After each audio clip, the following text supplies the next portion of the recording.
Pretty was riding shotgun. She couldn't stop laughing. I mean, she was cracking up. It turned out she was the happiest acting person I encountered in the last stop before the drop. Bridget, all clean and fresh, but rocking her gray garment and a cloth bag she called her satchel, was in the back savoring her one pot stick. She didn't offer or pass it around. I didn't care. I got four more to myself. Besides, the car was filled with smoke.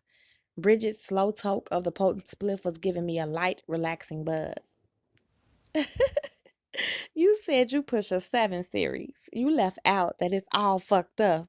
What happened to your whip? Pretty asked while still laughing. Don't drive too fast, she warned. The glass fitting to break out and cut us all into little pieces. Pretty still laughing.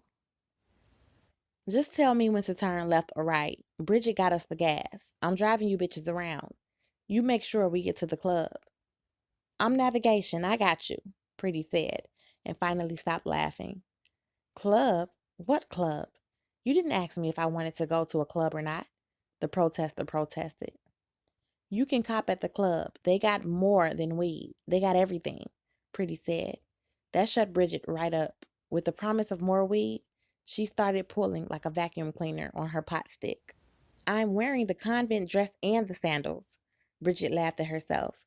She was feeling comfortable now, and her tone was less hectic and aggravating. No big deal, she reassured herself aloud. I'm white. Once they see my natural blonde hair and fair skin, all of the doors will open for me. She sang her words like a song. She believed it too.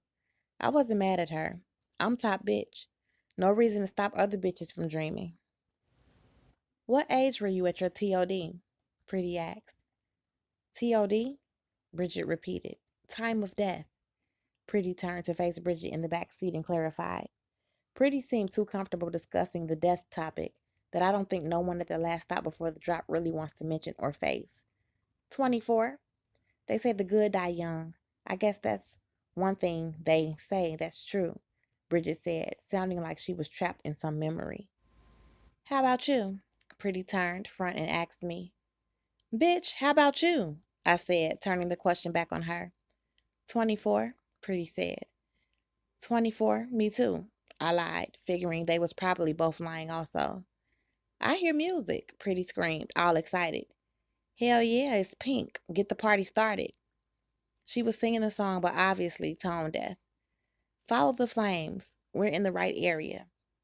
They marked the path to the club entrance, Pretty said, excited, and they did. Turn left. Don't pull up to the front. We gotta park this shit on the darkest side of the street or in a dark alley. Then we'll walk over like we just stepped out of a rose, Pretty suggested and laughed. The beat shook the building that was lit up by a massive torch with live flames shooting out into the blackened sky.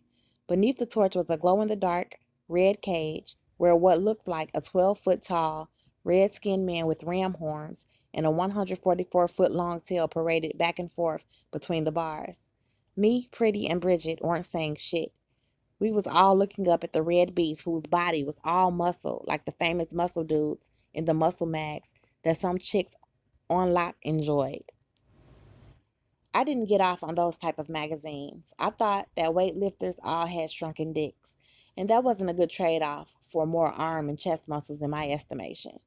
But this red beast had a big, hard, erect, foot-long red dick.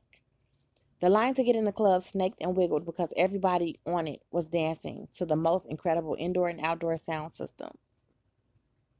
Something wild is happening in the front, Bridget yelled. This time she had to yell. The music was overpowering all, shaking the ground and even making my eardrums vibrate. It's Paparazzi, Lady Gaga's song. Maybe she's performing, Bridget screamed. Let's do a train. She threw both of her hands onto my shoulders and pushed me forward. Pretty ran in front of me. Put your hands on my shoulders. We're going to push, she said. I did, and we were choo-choo training our way through a moving, dancing mob of hundreds. I didn't give a fuck about seeing Lady Gaga, but I loved the action and the reaction. Some moved out of our way willingly. Some got tight and pushed back. The crowd was so thick that even when we got pushed a few times, we couldn't fall over. Our bodies were just pressed against some other bodies that were also pressed against some other bodies. We'd rebound and keep it moving. It was mad fun. Pretty ducked low like a football player anticipating a tackle. So we ducked and pushed our final push to the forefront. Pretty's high heel broke upon arrival. She didn't care, just started laughing. There was no celebrity performance. We did all of that pushing only to find out that we were on the request line that led to a circus ring with a thick red rope dangling down in the center of it. No, it was not a rope. It was the tip of the red beast's tail, and dangling from it was a microphone. "I'm next," some guy screamed. "We're next," some other people screamed. The crowd mashed forward. Some people raced in front of where we were standing trying to figure it out. They started beating the shit out of each other. The last man standing grabbed the mic and shouted, "Maroon 5, Misery." The red beast roared. The track changed tunes. The whole outdoor crowd began to jump up and down, scream, and do some version of a dance. "Oh, I get it. Check it out. He's the fucking DJ," Bridget announced, pointing up towards the red guy. "Let's go next," she screamed while jumping up and down at the same time. "I have a request," she shouted. But the song in the crowd overpowered her for once. Then she took 3 giant steps forward, waved for us to join her, and squatted like a runner who was waiting for the gunshot to start the race. I'm thinking she must really want to hear whatever song she has in her head.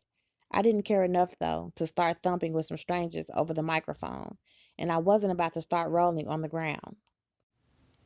Even though I wasn't Fendi'd up or Gucci'd down, I was wearing that one outfit that I had left to my name.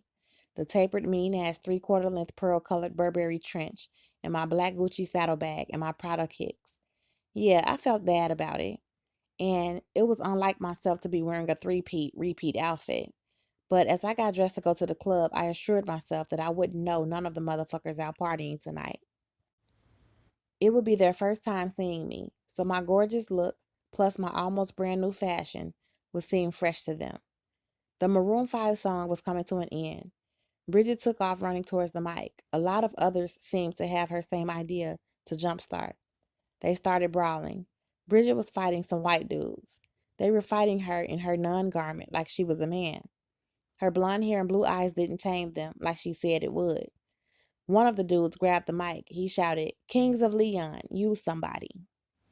The red beast roared. The track switched to another song I never heard before. Bridget came back tight. She was finger combing her blonde hair back into place.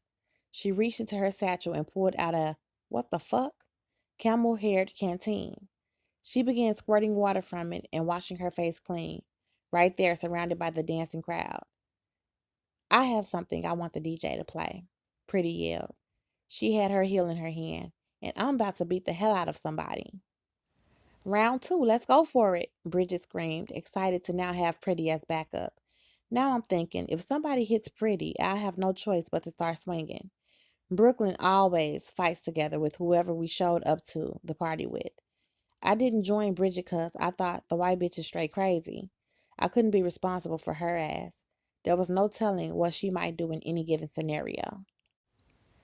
As the "You Somebody" track neared its end, a deafening horn sounded and the music stopped. Suddenly, everyone in the crowd divided, leaving me, Pretty, and Bridget at the top, unaware of what was happening. "It's a trick. Let's stay right here. We got next," Bridget said, still scheming on the request mic.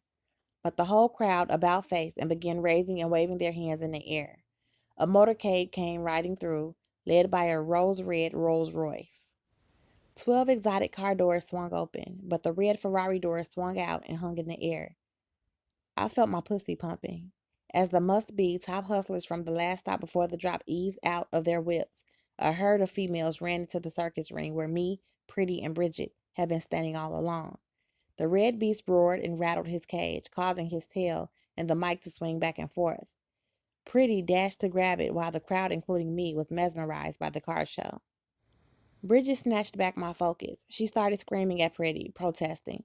See what I mean? Now she was mad at Pretty for beating her to the mic.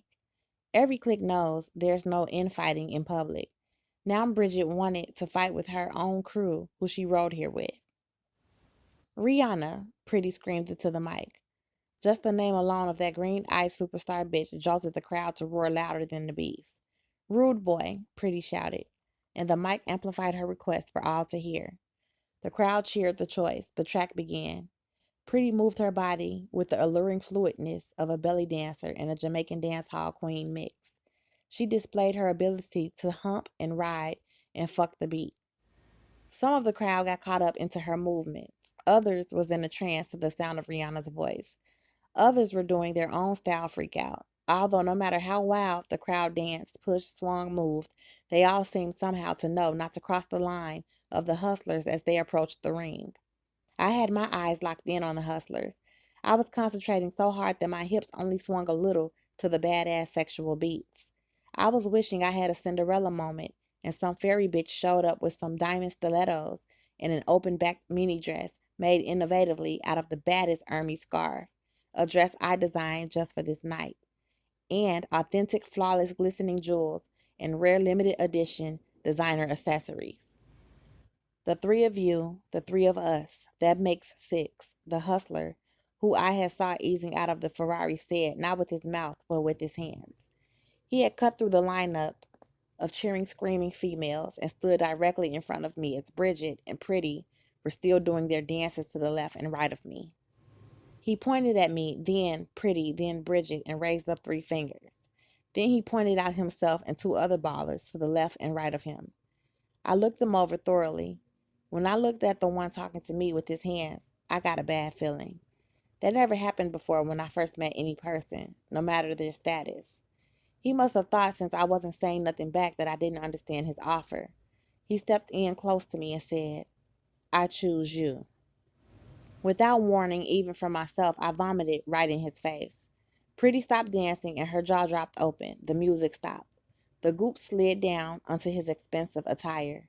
The 2 hustlers with him did a 180 and grabbed 2 other begging chicks from the crowd who were still eagerly waving their hands in the air and cheering to be chosen. Now I was doubled over. I heard Pretty say to him, "She's sorry. She must have gotten carsick from our drive over." "Either that or she don't choose you," Bridget said and cracked up. The nigga cocked back his hand and open smacked Bridget. I stood up but felt dizzy. Bridget slapped him back, then pushed him. The crowd closed in. "I wasn't talking to either one of you," he lied, pointing to me and Bridget. "I was speaking to the young pretty thing," he said, nodding in the direction of Pretty. As he attempted to step close to Pretty, Bridget cut him off. He then snatched Bridget's arm and twisted it behind her back. That was a wrong move. If he knew Bridget, he would have cuffed or gagged her mouth. That's her weapon. We hate, we hate, we hate. We hate men who beat women," Bridget called out like a rallying cry. She broke free and began screaming, "We hate, we hate, we hate men who beat women," on the microphone. She was screaming confidently, as though she knew there had to be at least 300 other women in the crowd who also hated men who beat women. Soon, a chorus of voices were chanting, "We hate, we hate, we hate men who beat women." Then some of the men who were in the request line began beating the hustler who had been twisting Bridget's arm. The crowd began cheering for the guys that were mobbing and mopping up the hustler whose face I vomited in. But the beast must have gotten angry. He roared so loud, flames of fire shot down from his mouth. Some of the fighters caught on fire. Some of the people tried to put the fire out. Instead of it going out, it grew larger and spread wider. Then a deafening horn went off, like a horn on an amplifier. The horn caused people to cover their ears and scatter. Out from the flames came a man who could only be described as irresistible. He was light-skinned. Usually, I'm only powerfully attracted to men who don that deep black skin color. This hustler was more the complexion of my father. He had silky black hair, but cut it low, faded the sides, and was sexy, physiqued, and immaculate. It was as though the crowd recognized or respected him. When everybody saw him, they stopped doing everything and anything they had been doing. His walk was rhythmic, yet perfectly calm and humble, like a boss who never needs to get agitated because he runs it. He didn't have the overplayed swag of the hustlers who had arrived before him.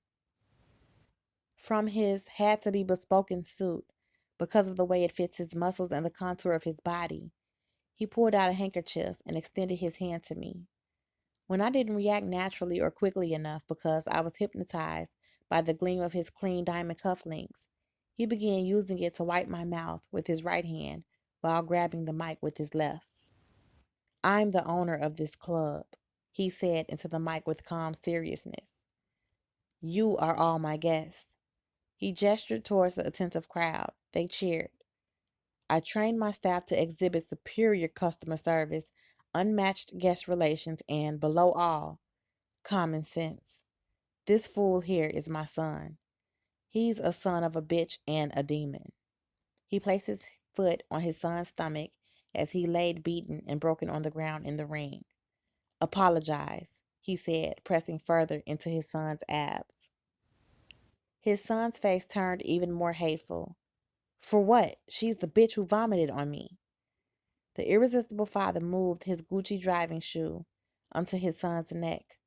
Apologize to her for making her feel sick to her stomach.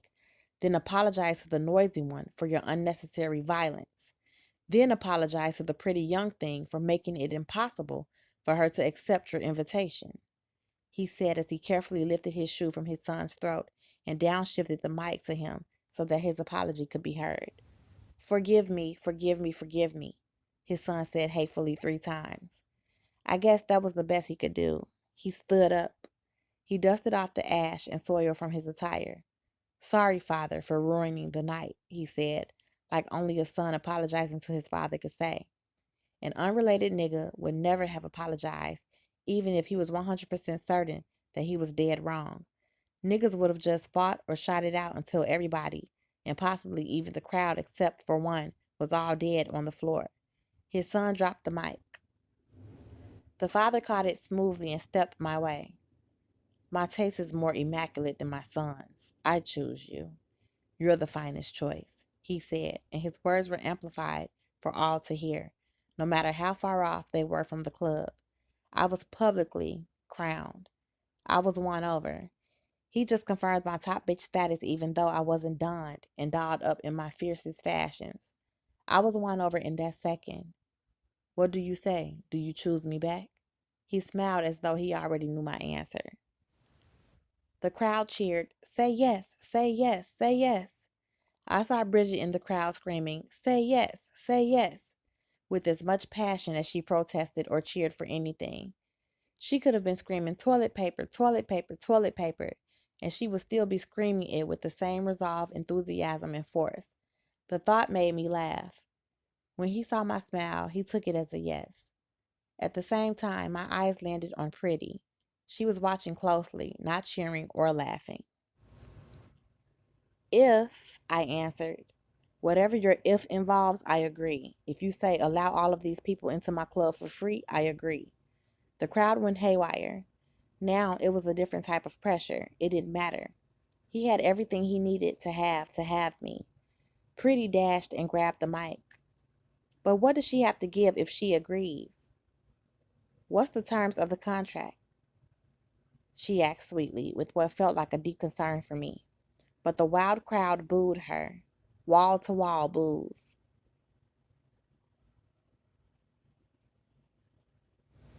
The club owner waved Pretty over, like how a boss waves over a worker. Then he waved his hand one time, commanding the crowd to silence. A gentleman only offers and never forces a woman to do anything that she does not approve of. These are the only words in my contract, he said to Pretty, but really to everyone. He extended the mic to her lips. I intercepted the mic. Deal, I said calmly. Free entry for all of the clubbers and the drinks are on the house, I added, snatching back the spotlight and feeding the momentum in my favor. The whole entire outdoor crowd went buck wild, pandemonium. Go get my whip, he said to his son. What about my car? I drove the Ferrari here, his son said. His father just stared at him. The pupils of the father's eyes turned red. The son went to fetch the vehicle without further hesitation. His father signaled his suited men, who I just noticed scattered about in the crowd. I liked the way he commanded the situation so smoothly and didn't panic or respond to the wildness that surrounded him. He pulled back the mic. Music, DJ, spin All I Do Is Win.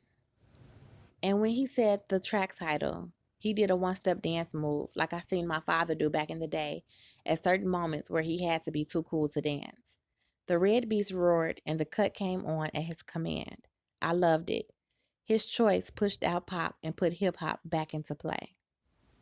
The rose red Rolls Royce rolled up. He flicked his finger. His son got right out. He waved the son off like a man swatting a fly. I have something to say, his son said. The father ignored. Instead, he opened the front passenger side door and waved me in. I need my girls to ride with me. That was the if I was talking about, I said to him. He waved Pretty over. She was standing and watching me. Held her heels in her hand, walked over in her bare feet and climbed in back. I looked around for Bridget but didn't see her in the dancing crowd that was lining up to enter the club. I should have known that Bridget would run off somewhere in search of her next outburst. The fair-skinned one is already seated, he gestured. She seems to like Olga, my secretary, he added slightly. I dipped and looked in the back.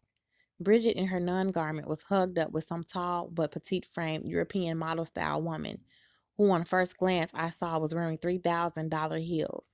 Bridget shrugged her shoulders like, whatever. Now we were rolling in the rose-red Rolls-Royce. He was driving. I was chilling while falling in love with the white leather captain's chairs with the deep red piping. The whole beauty of this vehicle had me melting. My girls behind me were holding crystal wine glasses as his secretary poured the drinks. She passed the first half-filled glass to me. I was like, that's right, bitch. Keep everything flowing in the right order, and I'll let you keep your job, maybe. By the time this night comes to an end, I better be wearing shoes double the value of the pair she had on. I'd make him prove himself to me over and over again, not through his charm-filled words, but through action. That's the way I measure a man. On the dash right in front of me was a thin, pure gold case. I leaned forward and opened it. Help yourself, it's my business card, he said, granting permission, but I was already on it. The card was all black and made of expensive fabric. Strangely, there was no business address or phone number, or even an email address. It contained only a finely embroidered, slanted capital letter E enlarged and positioned in the center of the card. I flipped it over. The backside was just pure black with one sentence written at the bottom edge in fancy tiny white lettering. It read, "One night only." Ask me anything, he said, sensing my curiosity. I was imagining going into the club tonight, getting VIP seats, drinks on the house, a few celebrity sightings. I was thinking of all my favorite dead celebs that might be performing at the club. I laughed to myself.